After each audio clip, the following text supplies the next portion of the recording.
Good morning.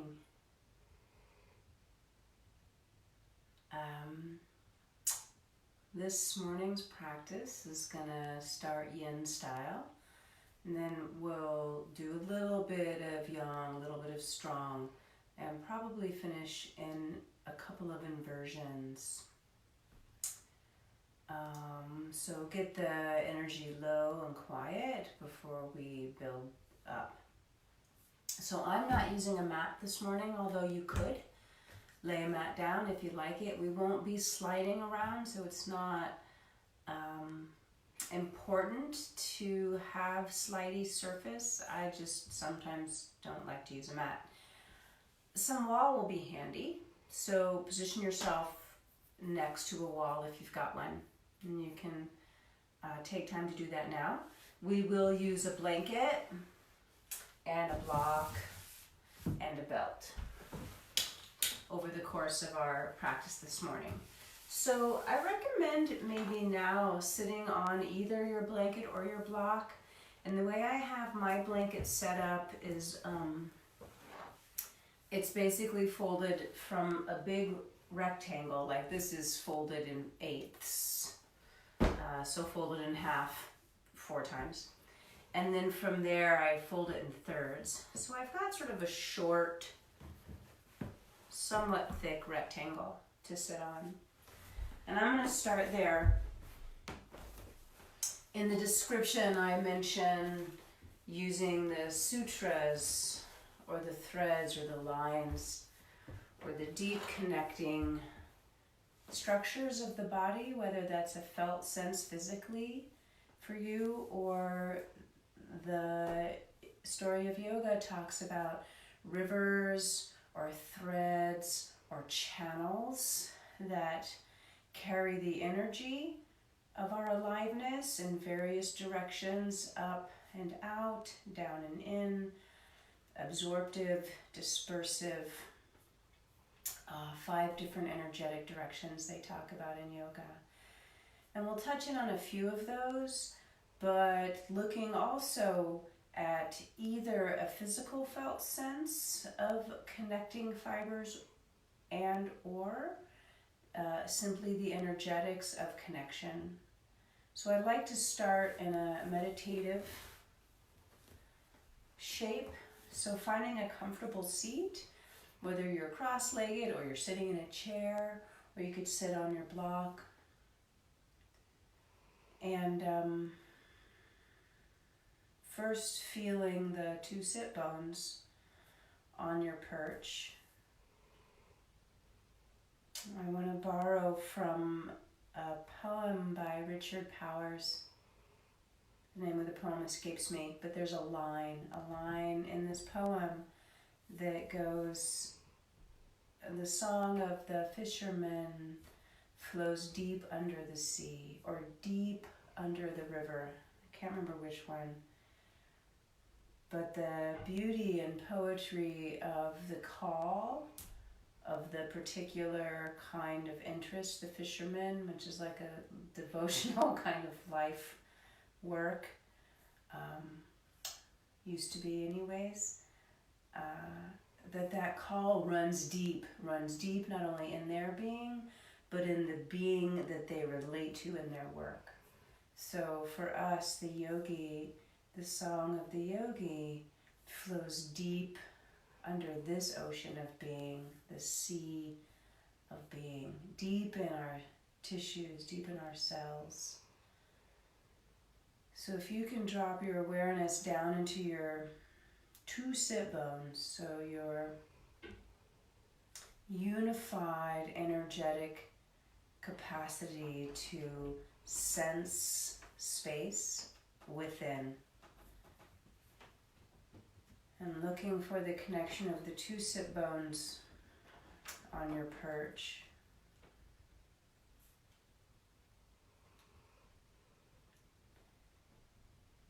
And from the connection of your 2 sit bones, can you follow that presence in from sit bones through the bony structure of the pelvic halves in towards your center via your sacroiliac joints, your SI joints.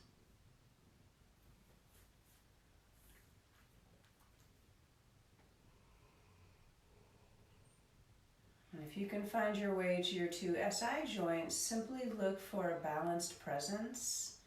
If one feels a little touchy or tender, or you feel a little lopsided, can you physically, internally, not manually with your hands, but any little micro adjustments to reorganize a more balanced feel, a healthy, even weight distribution between the two SI joints, between the two sit bones. And follow that thread from the two sit bones through the two pelvic halves to your two SI joints to your sacrum. Maybe you land your awareness in the front of your sacrum, the part of your sacrum that faces forward, that meets the back of your bladder. Or you might go inside the sacral bone, the hollow of the spongy bone, the little caverns and tiny little beams of bone fiber that make our bones light and bloodful. So might find your way into the heart of the bones and then follow that suture, that thread, through the vertebral bodies, the vertebral discs, behind the organs of the abdomen, behind the heart, behind the throat, all the way up inside the cranium, where the brain is bathed in water, cerebral spinal fluid. It's the most rarefied fluid in the body. So just pause and hover your awareness inside the cranium, bathing the organ of the brain with awareness and kindness. Feel the breath pushing on the tissues, pushing and pulling.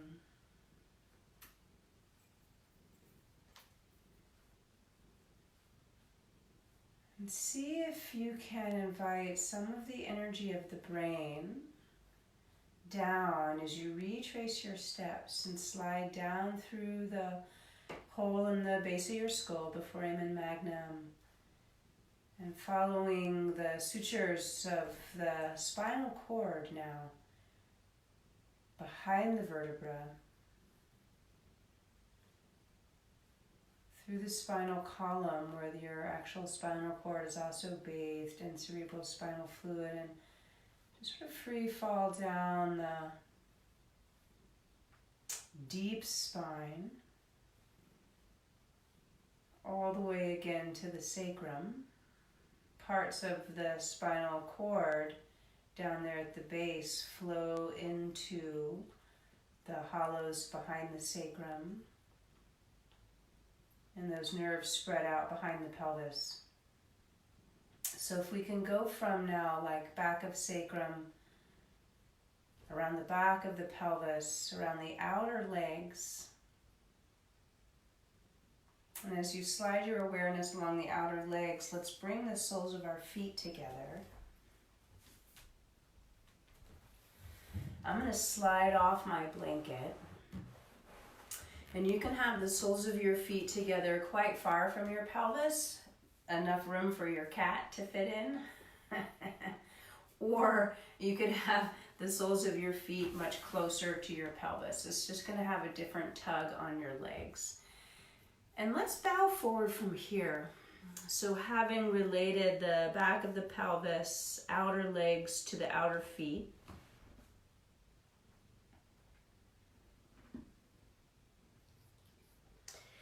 and you can support your head in your hands. You can put chin on fists or forehead in the heels of the hands. Or sometimes I hang my eyeball sockets, the very upper inner corner of the eyeball sockets, off my thumb tips, which is the end of the bladder meridian. So more stimulus in theory. for the bladder channel.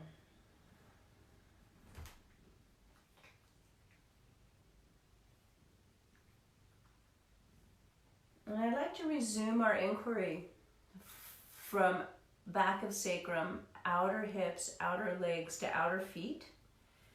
And so if you're wrapping your awareness around those outer feet to the arches of the feet, which are mostly touching each other,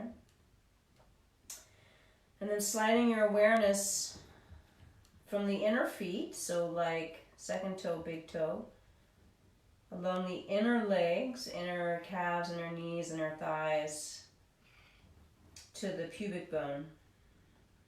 So we could say the first two toes relate to the inner leg and the front of the pelvis, pubic bone, and the outer two toes relate to the outer legs, back of pelvis and sacrum. The middle toes, third toe, middle toe, its relationship is straight through the center of the foot, straight through the center of the shin bone, big shin bone, tibia, to the thigh bone, right into the femur head, right into the center of the hip socket. So through the deep center column of the bones.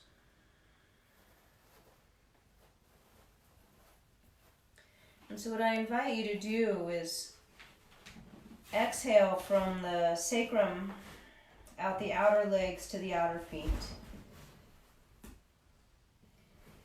And then inhale along the inner feet, inner legs, inner thighs to pubic bone.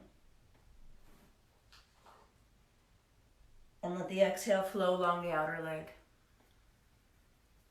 So inhale from the inner leg to the center of the hara, low belly. And you can hold there, you can pause there, hold, maybe lift pelvic floor. Send a little more expansion into the back, the kidneys, flood the back lungs. And then let the exhale slide down and out the outer legs. Maybe you hold the breath out for a moment and touch with your awareness that center line through the bones. Just get quiet in the center of your bones before you breathe in and slide your awareness along the inner legs. So simply polishing inner line of the legs, holding, lifting, expanding with the inhale retention into the back, and then exhaling along the outer legs to the outer feet and pausing at the bottom of the exhale.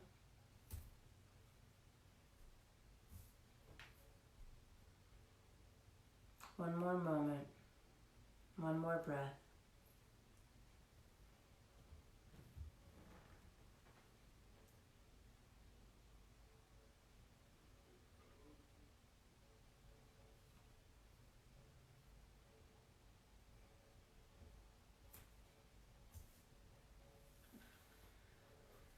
Bring your torso up when you're ready. I'm going to sit back up on my blanket. And I invite you to, if your knees and hips let you, pull the feet closer. Maybe catch or rest the wrists on the outer knees. And pause here in this vertical upright. And feeling into that depth of the song of the yogi that I'm going to say flows deep inside the bones. So in this yin practice, we look to touch all the layers, but the deepest layers, right? So I'll talk more about how I feel like I approach the sensations of a yin style practice through the layers. But even just here with this casual seat in Baddha Konasana, with the heels much closer now versus feet further, Uttarasana.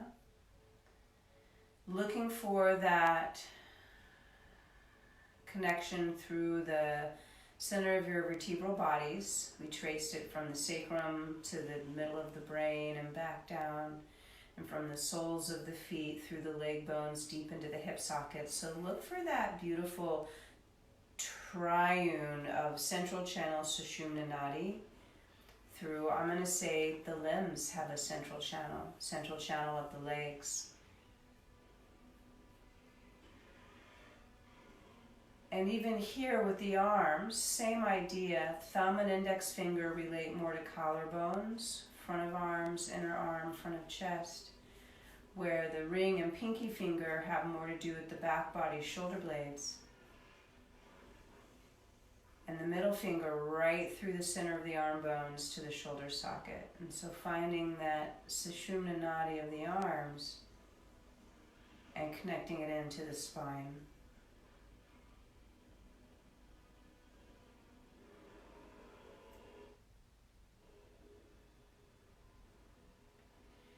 And feeling into those very central threads, keeping your attention there, draw the two knees together. I'm going to come off my perch again. You might want to stay on your blanket. And can we turn the left leg internally? So you may kick way over to that outer right hip to tuck that left shin behind you and be more on the top of the foot, not the inner foot. For most of us, it's best to not have the toes winging out to the side. So you wrap the toes to point behind you, so the top of the foot's long, and then stretch your right leg out. So back leg's internally rotated. And this one's going to be anywhere from 3 to 5 minutes. I've got my trusty hourglass timer. And let's start right down the middle, torso right down the middle between the two legs. And I'm looking now for the presence of that deep central channel of the legs still feeding directly into the hip socket, so there's nothing weird or pinching or too compressive in the tissues around the hip socket. So I'm looking for a softly snuggled seat of the thigh bone in the sockets. And then taking my time to go deep so I get the most surface tug. So I feel something in the right hamstring area, top of left foot area, little bit left groin area. Go ahead, scooch to the right more. So now I'm getting a little bit surface, left side lumbar, outer hip. And for me, these first sensations of tug, the skin, the fascial layers from skin to fat to muscle, and slowly seeping deeper into the muscle. So I start real slow and let these sensations draw me in the way when you stop and look at a painting. When I stop and look at a painting in a museum or at an art show, and that first pause, like just seeing how it touches me, how it grabs me or attracts me to pause and look, then the more attention I give, the more either the beauty or the nuance or the ugly, like whatever the vibe is, it unfolds more and more, making your way closer to the right leg.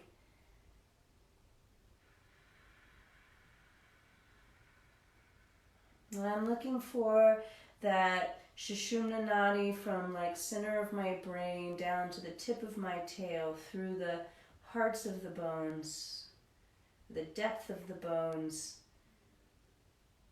So I've got that flow deep under the sea, which is the call of the yogi. And inviting my bones to help me stay quiet as I endure some significant sensation now, permeating all the layers. So I feel it right up against the bone, the skin of the bone, periosteum.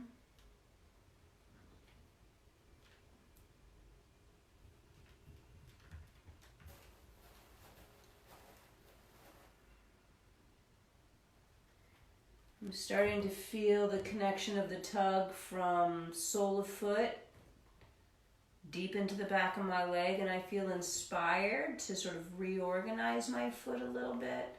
I'm going to add a little pronation. This is for me, and I'm just following the stream. I'm following the undercurrents the way ocean tides carry colder or warmer currents from north to south or east to west. Many fish or whales travel on those various currents. So there's something old and familiar,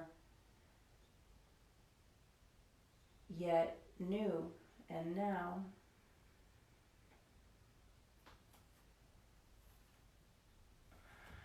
So I'm going to take some time here to support my head. Tired of holding my head up, and I don't want to let it hang. I'm not necessarily a big fan of hanging the head forward unless it's appropriate. So I'm supporting my head. I'm just going to ride out the last 30 seconds.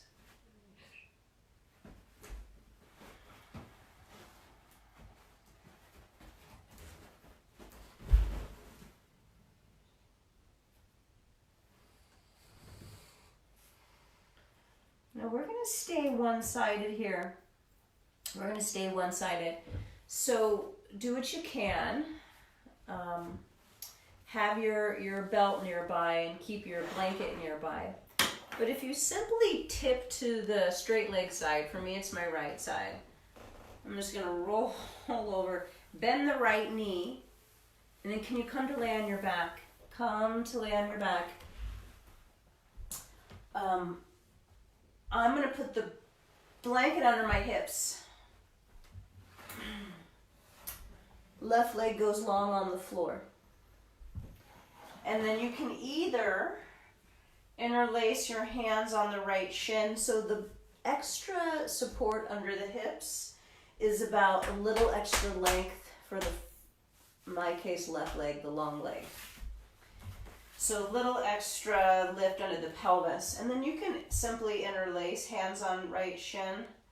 I want to be hands-free personally, so I'm going to use my belt, loop in the belt, put the leg through the loop, let your knee fold over it, and then tuck the other end of the belt loop either behind your right shoulder or behind your head and shoulder, right?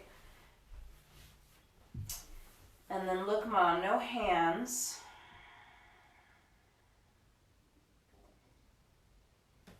There's a significant split between the two legs.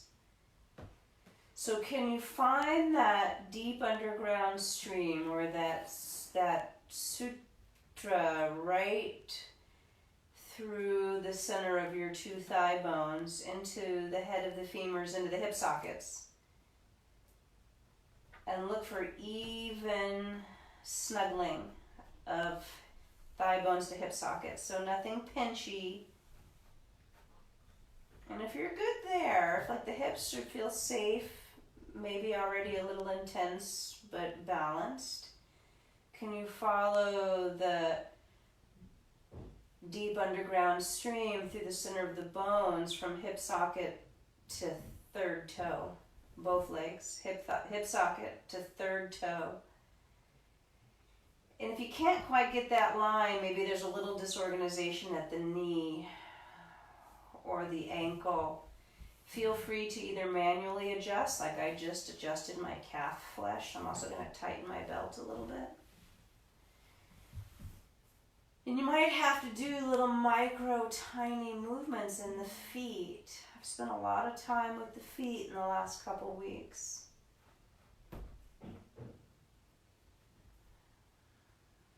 Any little micro adjustments with the toes, like reaching toe tips to connect with, extend, and express through that deep underground current from the hip socket through the leg bones to the toe tips.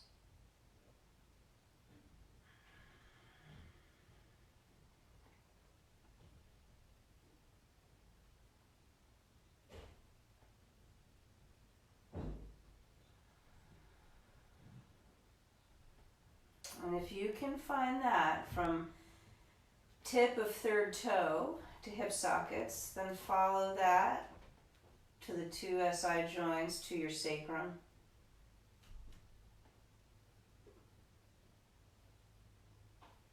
All the way through your spine to your head, very center of your brain, and let the breath flow along those underground currents from head to toe tips.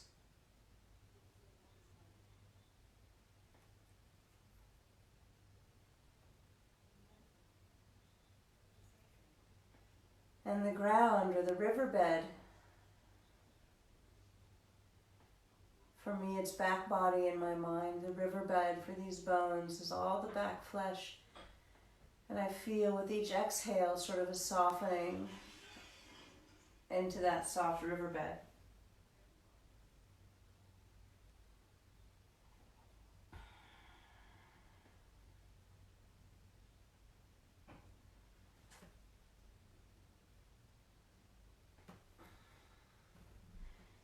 Let's take a minute, maybe two. Probably have to lengthen the belt loop a little bit. And put a little yang in your right thigh. And see if you can follow this underground current through the bones into more of a straight right leg.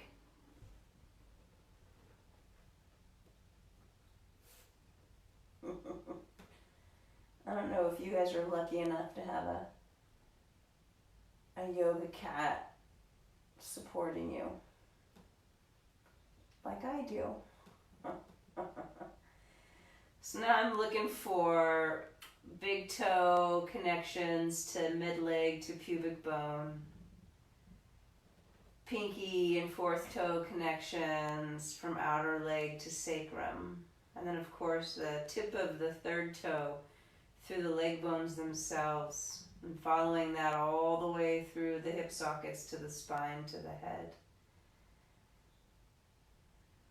Simply organizing or streamlining these deep threads, the Sushumna Nadi of the spine, Sushumna Nadi of the limbs,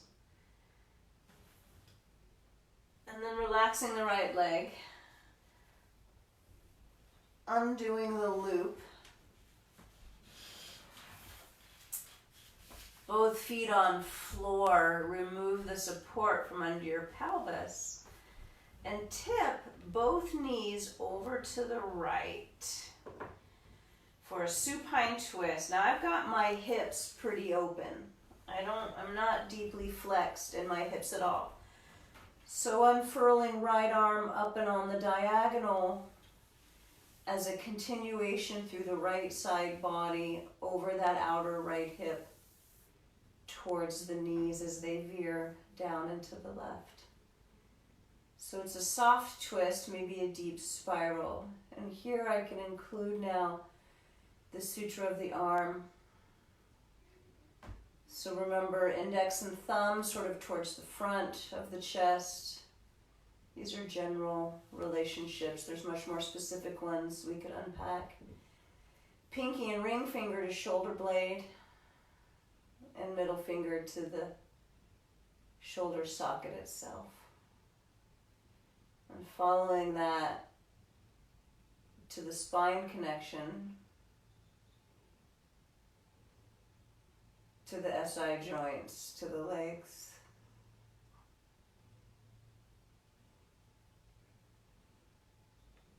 And as you infuse the body with breath, as you touch breath down into those deepest underground rivers, feel how the body moves.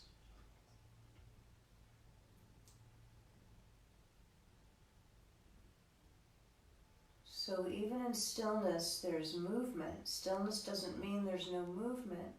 To use the words of Eric Schiffman, stillness means there's no struggle. So even if there's an intense sensation, simply intense, simply a potential disturbance, nothing dangerous, nothing threatening, but perhaps undesirable, perhaps unfriendly, perhaps uncomfortable, we can include that sensation and maybe go underneath it, underneath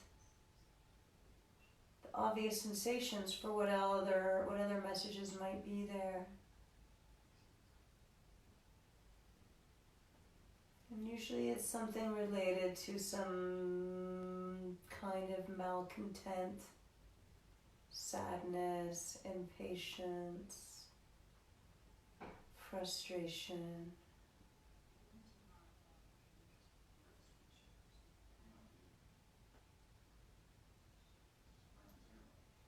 From here, roll on to the left side.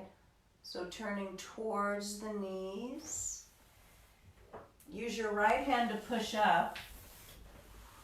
And from here, that right leg is already internally rotated. So can you catch that right foot, hold on to it, keep that leg there, and shoot the left leg out. So we're ready for the other side. Make sure the right toenails are on the ground, pointing more straight back. There should be no knee pain. Right? If this hurts, simply bring the leg to external rotation. And we're going right down the middle.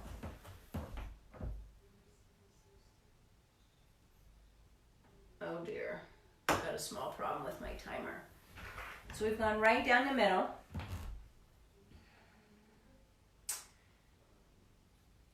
And reestablish those pathways through the bones. Let that be your organizing principle. And then position yourself in a way that allows for the more surface channels, the skin, the sinew, to spread and relax and breathe. Sliding along the tissues of the left hamstring, right groin, top of right foot, maybe around the glutes.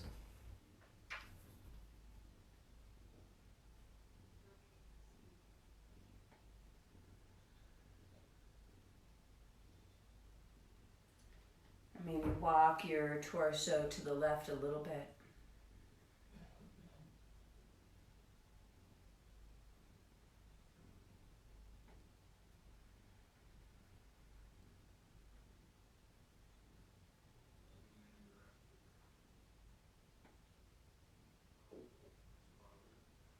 What I'd like to offer you here, if you can envision the soles of the feet, they're two different directions. Left foot sort of in front of you, right foot's behind you. Soles of feet, pelvic floor, and top of head. Like these energy conduits or prana panels. In the Taoist tradition, that's absolutely what they're thought to be. And what would it be like if you could pull the prana in, pull the breath in, visualize it coming in through those four portals, soles of your 2 feet, pelvic floor, top of head. Pull it in like streams or rivers of energy with the inhale, and follow those streams all the way down to the low belly, the hara. And as you exhale, while the air goes out your nose, keep that felt sense of the life force gathering in the low belly. So inhaling through soles of feet, pelvic floor, top of head. Maybe visualize streams of chi flowing in all the way through to the low belly. And when you exhale, feel energetically the low belly gathering that chi and keeping it and storing it. Walk a little more to the left.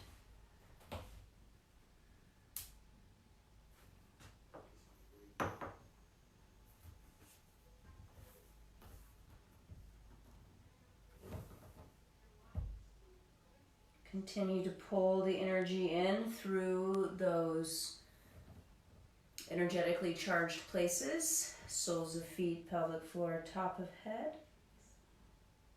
Stream the chi into your deep center, the cave of the low belly. Trika Guha it's called.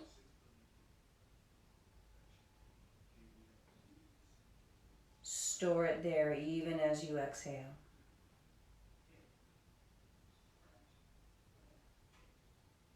At this point, maybe all the way over that left leg.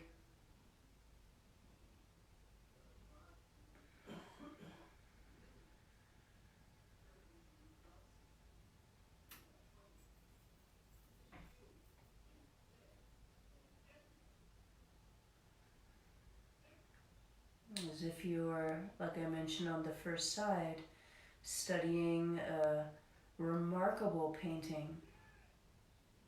And I say remarkable because it could be beautiful, it could be appalling, it could be somewhat not preferred, but we're in it. And what can you feel and note about your experience?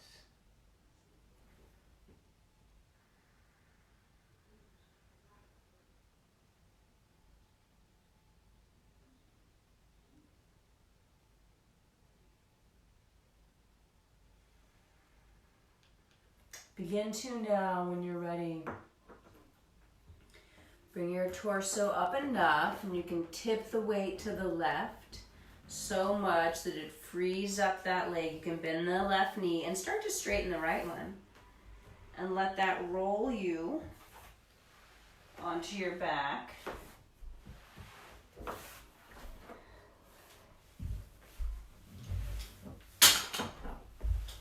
Catch your blanket support, slide it under your pelvis. Maybe you have a helper, like I do. Put the belt loop behind the left knee. You again have the option here to interlace hands on knee and just hold that there for 5 minutes.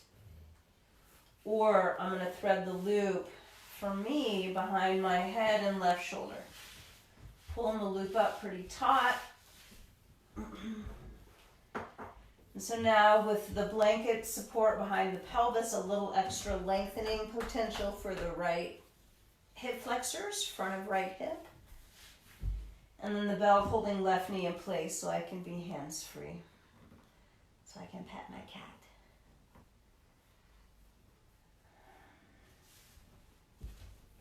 Make sure the two hips are organized well, that the hip sockets feel smoothly, deeply integrated.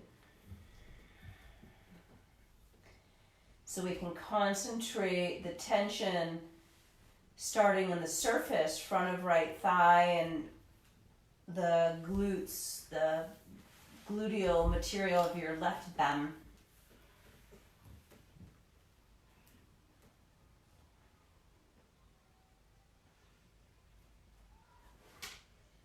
If you can find your way from the heart of the sacrum, to the SI joints, to the pelvic halves, to the hip sockets, to the leg bones, to your third toe tips, and you're practicing very well. You might have to reorganize some things, change how the tension is aligning through the tissues, and it's usually some sort of spiralic thing. We're full of spirals. Our bones are made of grow in spirals. Our muscles wrap in spirals. Blood flows spirally. Breath, wind currents, water currents, all move in spirals. And so feeling into the three-dimensionality of your parts. And any adjustment you make is generally not one-dimensional. And so continue to breathe through the depths. And keep feeding the breath into those deep rivers.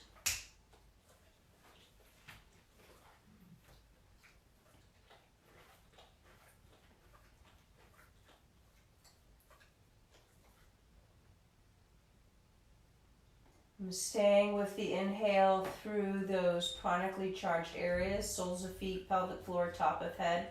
Now I'm adding hands. So 2 more portals through which we can pull in the chi.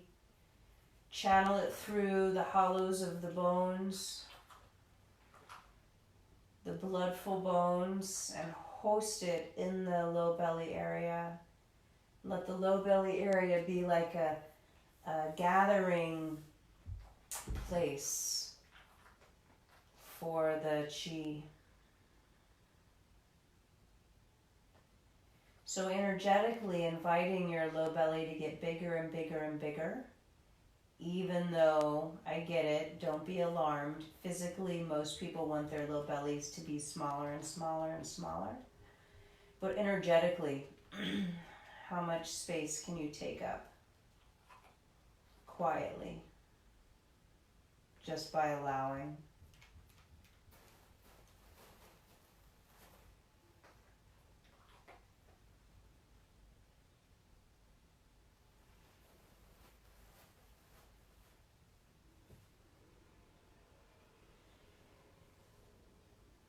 Adding the exploration of the left thigh. I'm going to undo my belt loop a little bit. I'm looking for now some fire in the thigh to help unfold and spread the tissues behind the knee. And continuing to let that stream through the presence of third toe,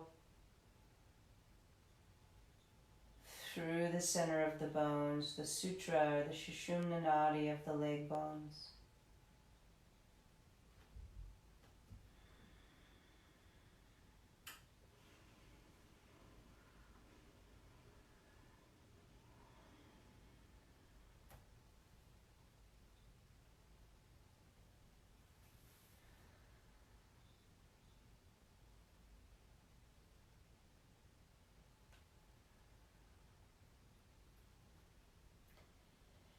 And we'll slowly pour ourselves into that soft twist.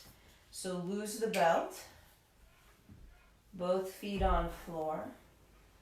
Lose the blanket from underneath you. And let both knees fall over to the right. And thread that left arm on the diagonal. So there's this clear connection in a spiral from left palm facing up to this turning of the hips to the right.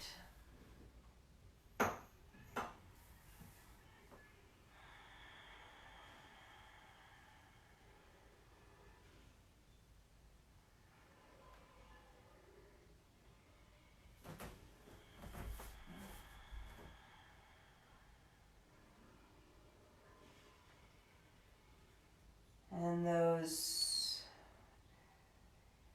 6 prana panels, soles of feet, pelvic floor, palms of hands, top of head, are feeding, streaming the energy from the atmosphere or the heavens into your body, to the earth, and into the underground streams.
From here, gently gather the knees back towards ceiling, soles of feet on floor. And if hugging your knees in here feels important, go for that. Does not feel important to me, so I'm going to stretch long. Arms long overhead, feet long below, full body stretch. And I'm going to turn sideways so it's a little easier to see me. Full body stretch, full body stretch, full body stretch. You see me.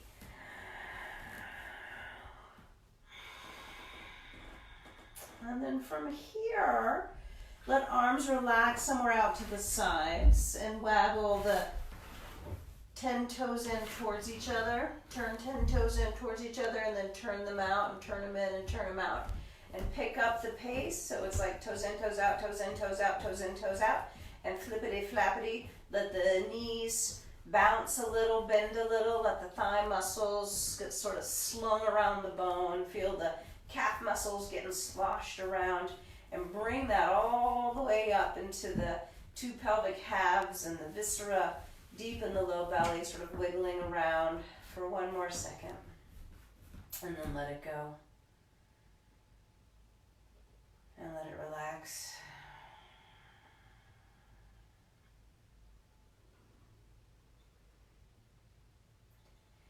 And bringing the two arms down by your side, bend your two knees.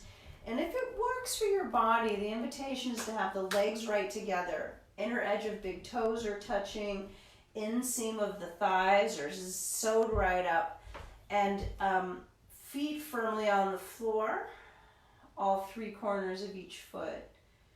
So it's easy for either outer foot or inner foot to be heavy. Try to level that out.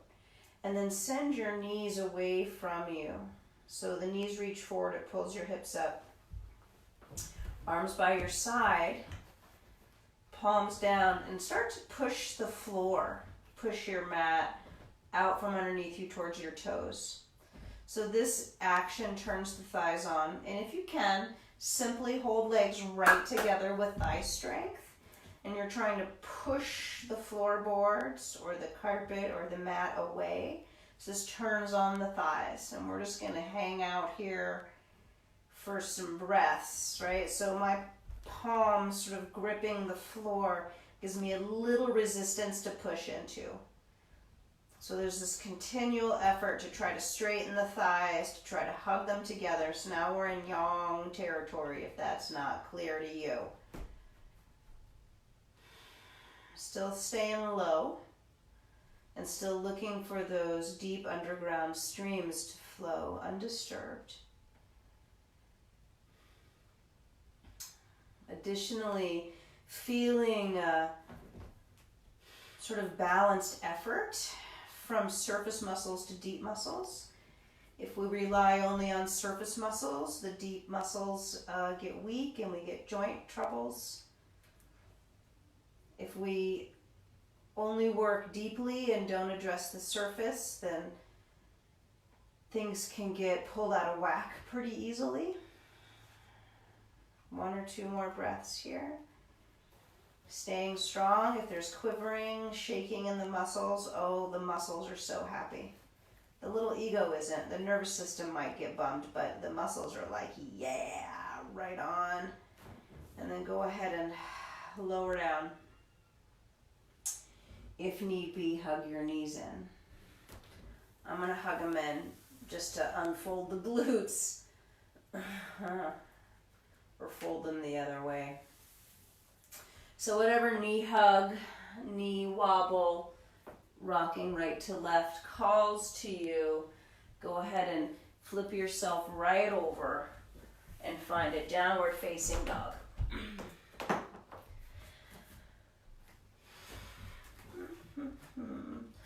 Downward facing dog.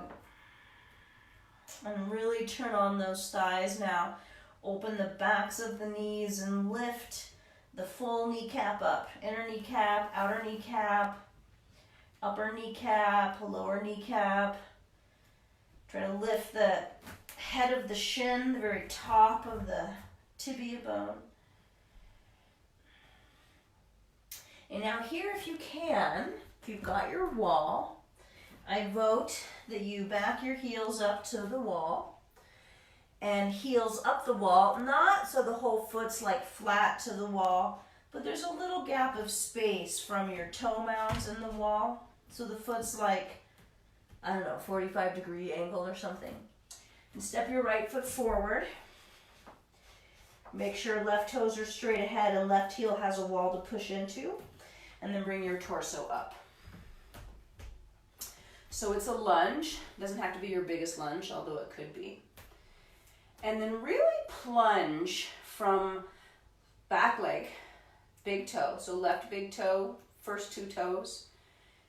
That inner heel back into the wall, the inseam of the leg, and the pubic bone. Outer left hip wraps forward.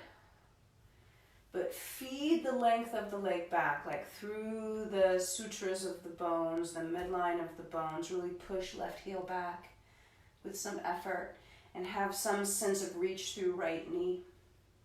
Now I invite you to interlace your hands behind you.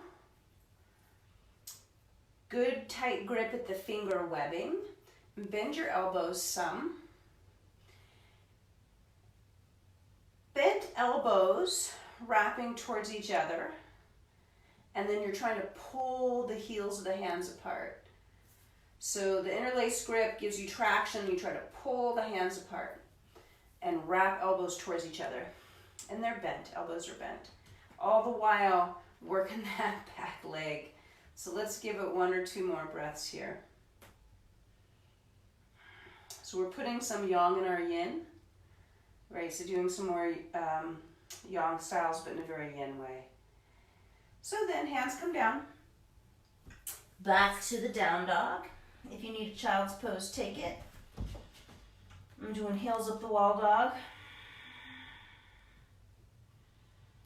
Keep the spread across the shoulder blades. Really root the outer hand for sure, and then find the inner hand. Inner hand gets a lot of play in yoga and down dog. I think I can make the case that outer hand is more important to establish first. Don't sacrifice outer hand for inner hand. If you have questions about that, private message me. Left foot steps forward. Right heel's in the wall. Plunging, plugged, growing, rooting into the wall. And let the reach of the inner foot, the sutras of the inner foot, tug all the way up to the pubic bone. And then let that outer hip wrap forward and down. Interlace the fingers again. If you can, put the other thumb in front. Finger webbing, knitting up tight, little elbow bend, and then pull the heels of the hands or the backs of the wrists away from each other. To both open the backs of the wrists and open the front of the shoulders. And so here, if you can inhale the sky chi down through the top of your head, stream it through the heart space, maybe pause when full, hovering that expansive energy, that prana vayu around the heart, and exhale down and out through that inner leg, back inner leg. So inhale, pulling that energy down, pausing, holding at the ribs, holding at the heart center, and then exhaling, river down through the pubis, inner leg, out the big toe. 3 more of those.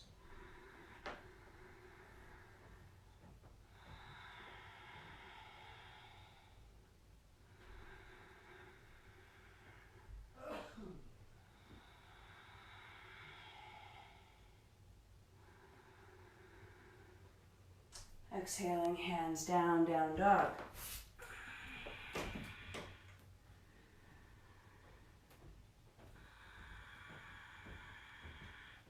Right foot flat to the floor, right up against the wall, left leg up the wall. Now if you have to come further off the wall for right hamstring access, do that. But whatever capacity you have for splitting the 2 legs now for real. In an inversion. Weight bearing on your hands. So it's a tall order. You could, if you wanted, turn this into Parsvottanasana, right? You could have both feet on the floor and that right foot forward. Not too big of a difference, depending on where you're at in your practice.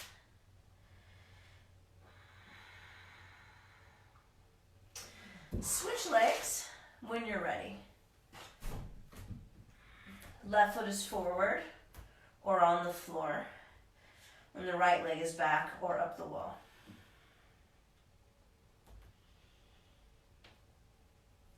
Remember outer hands, and follow that thread of the outer hand to the outer shoulder, to the ribs, deep into the belly, to the front of your sacrum. And the inner hand through the front of the shoulders, chest, heart, front of sacrum. And the middle finger right into the heart of that shoulder socket. Okay, right foot down. Step your feet right together, right under your hips. Come rolling on up. And if the wall, with the wall behind you, lay your whole head, shoulders, hips, bum against the wall, and start to have this wall seat where your feet are either right together, hip width, and then right under your knees, and you bring the torso down so the hips are above, or rather in line with the knees, maybe slightly above the knees. And if you add a little edge of gonna straighten the legs, but don't straighten them, then that gives the thighs a little more fire. If I just sort of hang out, I'm not using the part of my leg I want to use. So I'm going to add a little gesture of sliding up the wall. Now, can you flatten lumbar, kidneys into the wall? So make the belly hollow and broad like a big satellite dish. Keep that and interlace your hands on top of your head, and you're looking to bring arms back against the wall. So whole back body flush to the wall, shoulder blades heavy, arms to the wall, breathe wide from elbow to elbow, through that midline of the bone, wide from shoulder socket to shoulder socket. And don't worry about the legs. Just let them catch a blaze. Big bonfire in your lap. Breathe low and wide into the back ribs. Breathe high and wide into the collarbones and elbows.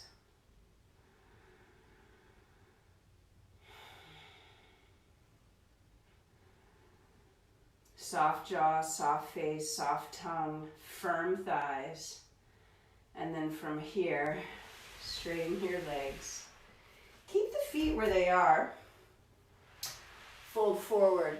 Oh, you might need your block. So now's the time to get up, grab your block, then plant your butt into the wall and come forward over your legs that are diagonal from the wall. Some of you won't need a block. You can touch the floor just fine. And then while you're down here, whether you got hands on blocks or not, can you dorsiflex the feet, extend the toes, and work the toes back towards your shins, whether you pulse it or sustain it. Reach heart forward like Urdhva Mukha, like look forward and up. And then Adho Mukha, drop down.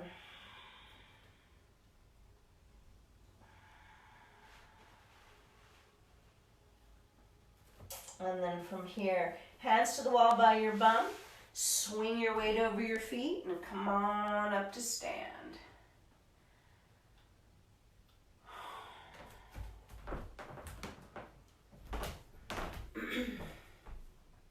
Like to do a couple more moves.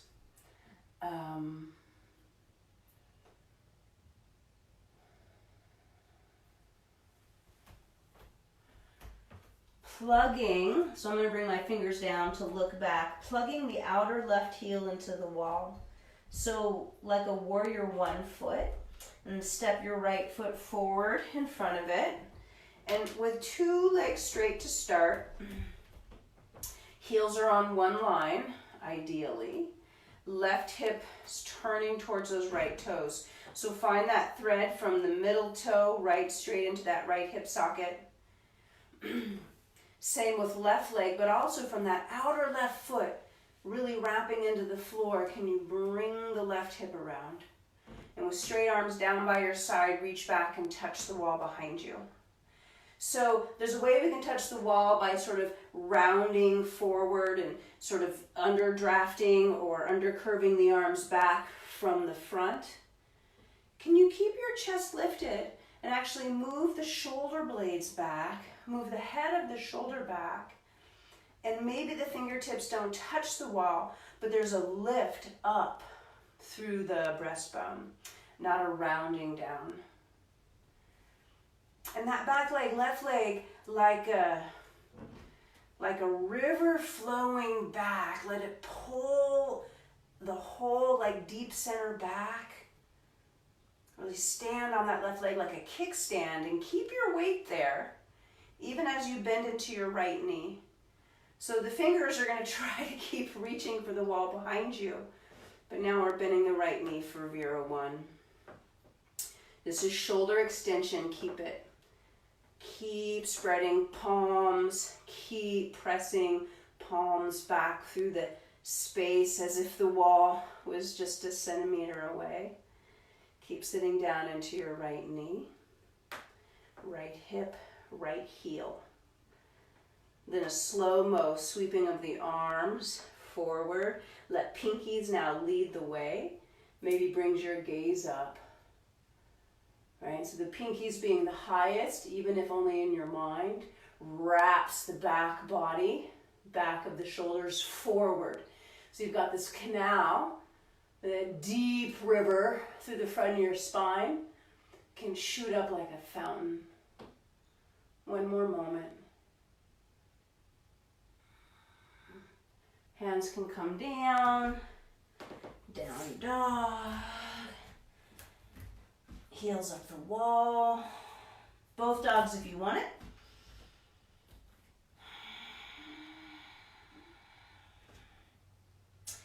And then right heel, outer back edge, lands on the floor right up against the wall and step your left foot forward. Come on up with both legs straight and give yourself a moment to get the two heels together on the same line. If you have questions about that, you can private message me. And then right hip turning towards left big toe.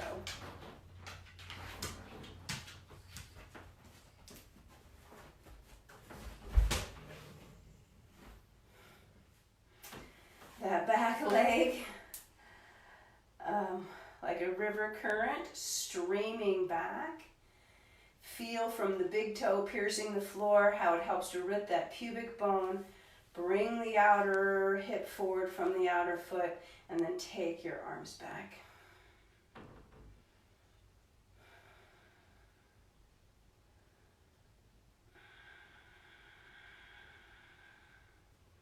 Try to keep the reach of the arms back. Keep the reach of the arms back. Don't try, do it. And then bend that left knee as if the hands could still stay in contact with the wall. You bring that outer right hip forward.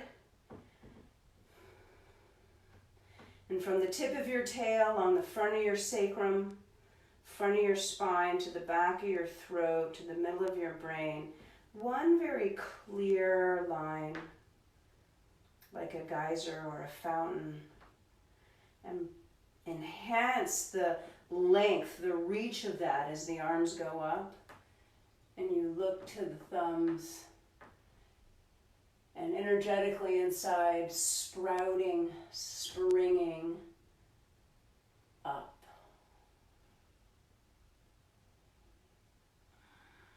And down to all fours. Both dogs if you want it.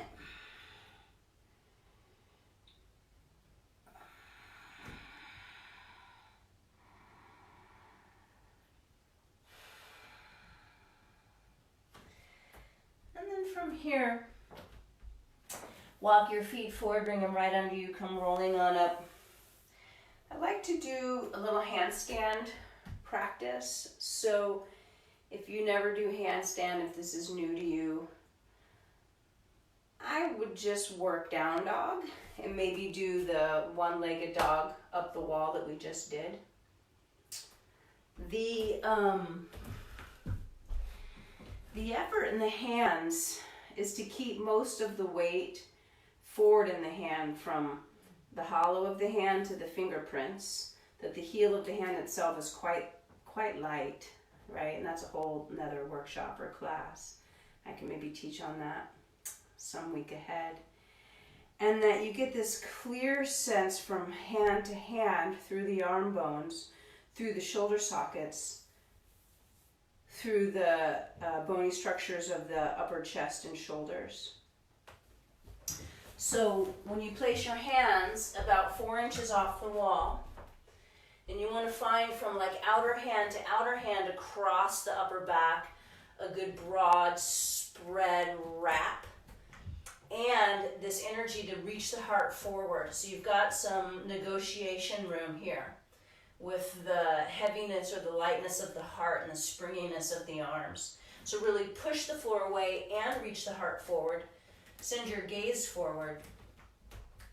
And from like a tiptoe dog, you take one leg up. And that one leg should be straight. Do not bend that upper leg. So find that thread from third toe through leg, through spine, to the middle of your brain. And then it's the bottom leg that's going to spring that line into vertical. In theory, you go for the ceiling, the wall will catch you if you miss the ceiling. So you could be hopping about 50 times to get up. Keep going, right? Pause and take a break. Otherwise, you're up, and you stay up. And you could play with that free balance. Once again, trying to merge all those sutures right through the midlines. When and if you come down, you go up with your other leg. You go up with your other leg.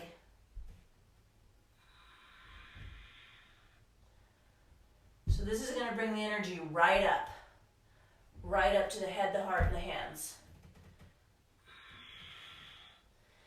Big energy increase, big heat rising.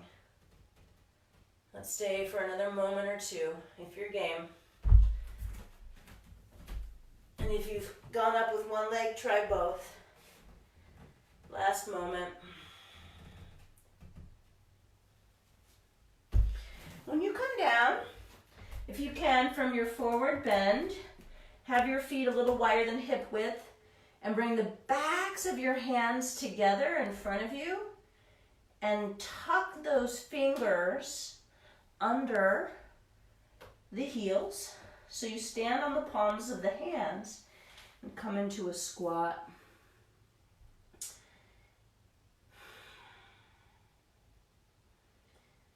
This, in theory, can be a nice counter pose for the wrists.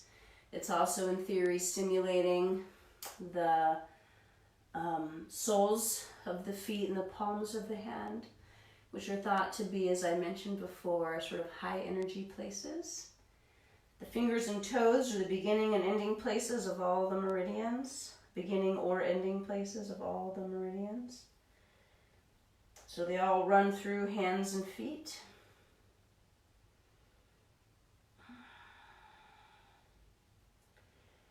From here, I recommend Paschimottanasana. So you land on your bum, thread your legs long out in front of you, and you can either support head with hands or through that soft, subtle energy of the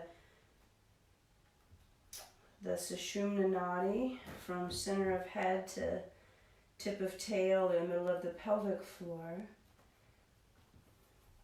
And simply invite a folding, an enveloping of the deep front into the wide back.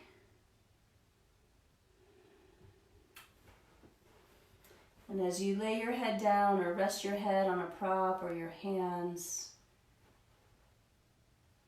follow that call. The song of the yogi flows deep, deep in the bones, deep under the sea of the mind, deep under the sea of the heart, deep under the sea of the collective consciousness of all the beings on the planet. right into the heart of stillness and quietude, and take that with you as you sit up and lay back into Shavasana. So laying on your back, or you could lay on your side. You could simply come to some static rest.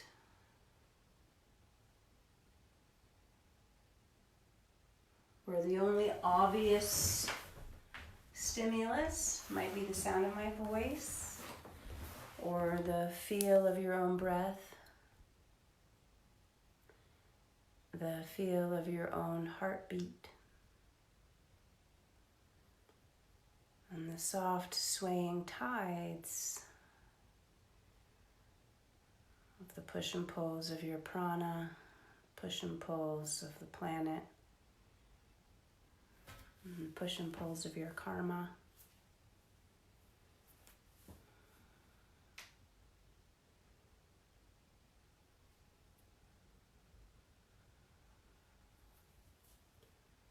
I'm going to offer a spoiler alert.